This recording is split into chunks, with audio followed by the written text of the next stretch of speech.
Hey guys, it's Adam from Birdwood Guitars. Just wanted to show you the latest build. This has gone onto the website at the moment. Funnily enough, I do have to swap over my volume and tone. I put it together and didn't realise I'd actually made a mistake there, but that's okay. It's not a problem.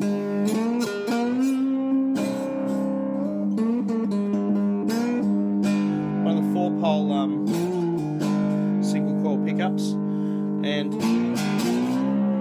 really quite a versatile little pickup.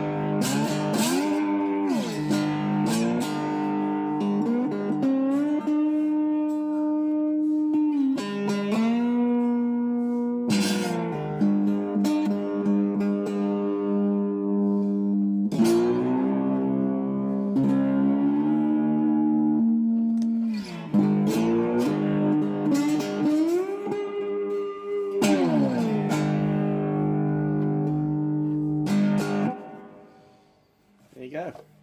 Again, we've gone starting at the bottom. We've got the black pins holding the strings in, rosewood and hardwood. I think it's actually blackwood bridge, volume and tone. Wrong way around, so I'll switch those around tomorrow. Whoops. We've got a hardwood string retainer, so I'm doing quite a few of these, and I've got some open back tuners from MRWS. So that's what we got going there, guys. A lot of fun.